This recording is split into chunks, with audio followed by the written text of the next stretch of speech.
Je pense que le match s'est très bien passé, ça s'est bien déroulé, il n'y a pas eu d'incident. Et ce qui est important, vous savez, il faut que l'équipe adverse accepte parce que c'est une équipe nationale minime qui au moins a fait 3 ensemble. Donc il y a cette cohésion, mais l'équipe adverse aussi a bien joué. Mais comme je l'ai dit, il y a une question d'habitude et de cohésion par rapport à l'équipe nationale minime. Donc nous sommes contents, pas par rapport au score, mais nous sommes contents parce qu'il n'y a pas eu d'incident et il y a eu la discipline au niveau des 2 équipes.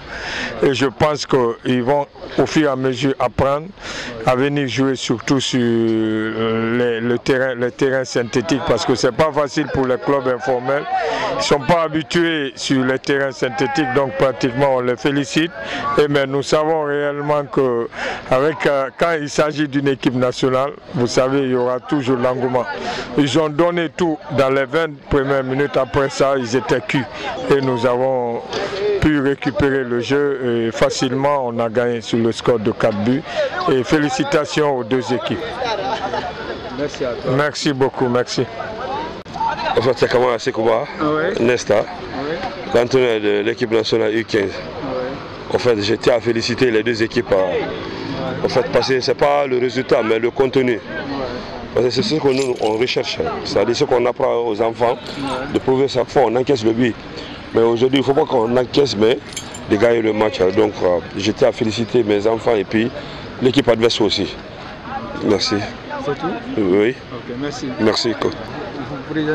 Moi, c'est Diallo Boubacar.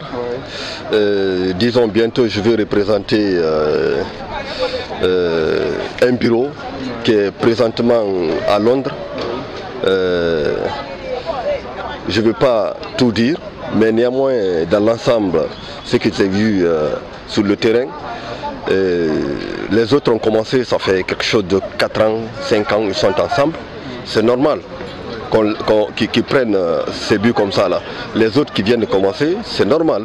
Et je sais que dans sous peu de temps, ils vont revoir les tic-tac et tout à mettre en œuvre pour que les joueurs puissent venir dans les meilleures formes et surtout revoir l'équipe ensemble et les joueurs qui soient ensemble, qui jouent ensemble, qui s'entraînent ensemble.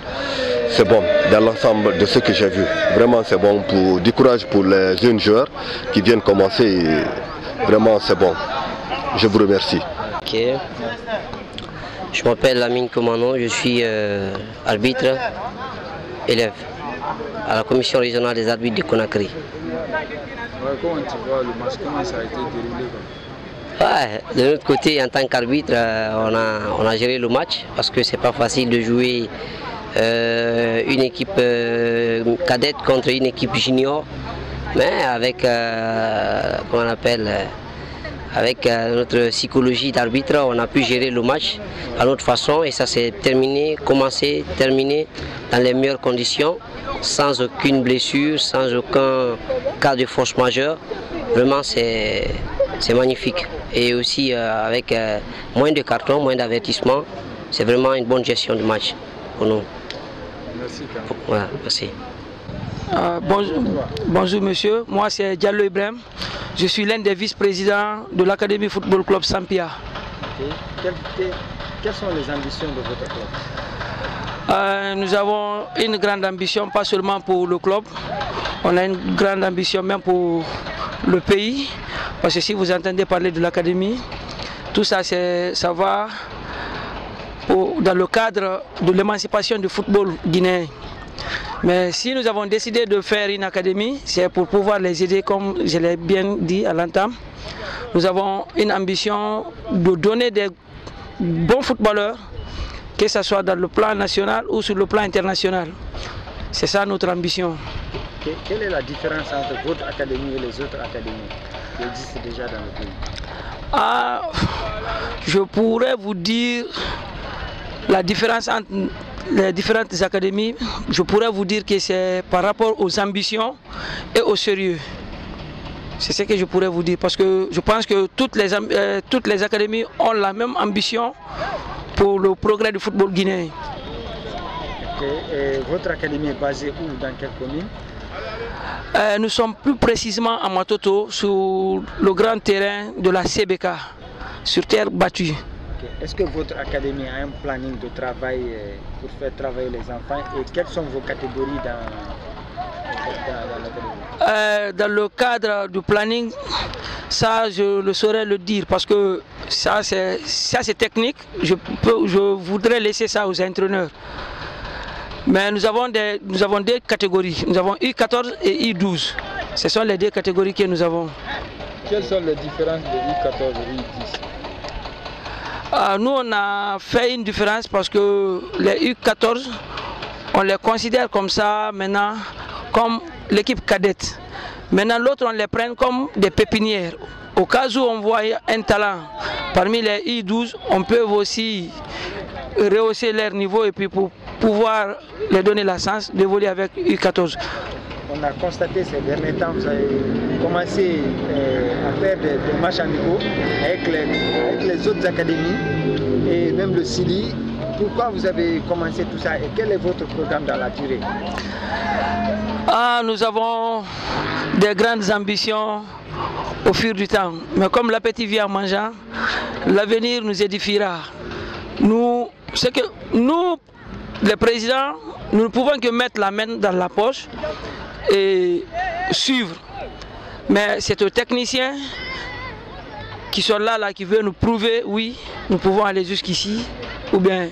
Mais nous, ce qui nous concerne, c'est le plan financier. Parlant de plan financier, est-ce que vous avez les moyens de votre politique? Est-ce que vous avez des partenaires qui vous accompagnent pour évoluer, pour avoir un produit fini et que vous pouvez mettre à la disposition du pays? Comme vous connaissez le pays, nous évoluons avec nos propres moyens pour le moment. Mais je pense que nous nous suffisons pour le moment par rapport à ce que nous sommes. Mais nous demandons aux autorités de nous apporter des aides. Parce que c'est très difficile pour des académies, surtout des jeunes. Parce que quand nous parlons du football, il faut parler de la jeunesse. Si nous parlons de la jeunesse, et puis si toutefois nous continuons à nous entraîner sur terre battue, on a beaucoup de talents que nous allons perdre. Parce que si toutefois qu'un footballeur jeune arrive à être touché sur terre battue, sur la cheville ou bien sur le genou, comme nous savons, le football c'est un sport de nerfs. Un sport d'articulation, si toutefois les articulations sont touchées, je pense que ça peut jouer. D'accord. Et pourquoi vous avez commencé les matchs d'entraînement avec les autres académies et le Sili? Pourquoi? C'est pour pouvoir mesurer nos footballeurs, voir oui, si nous pouvons compter sur la même équipe et si nous pouvons aussi détecter d'autres talents. C'est ça notre objectif aujourd'hui. C'est pour cela, c'est ce qui nous pousse à appeler l'élite du football. Parce qu'une fois que vous entendez parler de l'équipe nationale, on dit que oui, c'est l'élite. Match qui est prévu pour le samedi 20 au stade de l'annexe du 28 septembre avec contre l'académie Papa Kalam. Et comment pouvez-vous mesurer votre match d'aujourd'hui? Parce qu'on a vu que votre équipe s'est inclinée face au Sili local U15. Moi personnellement, je me réjouis du score. Si l'équipe nationale te bat, mets-toi en tête que oui, c'est une équipe nationale qui m'a battu. Cela même me réconforte, ça me galvanise, ça me donne le courage de bien travailler. Parce que ni était la qualité des jeunes que j'ai vus sur le terrain, on pouvait prendre un score fleuve. Mais je pense qu'avec la défaite là, ça nous galvanise, ça donne aussi beaucoup d'ambition à l'équipe. Merci. Merci monsieur.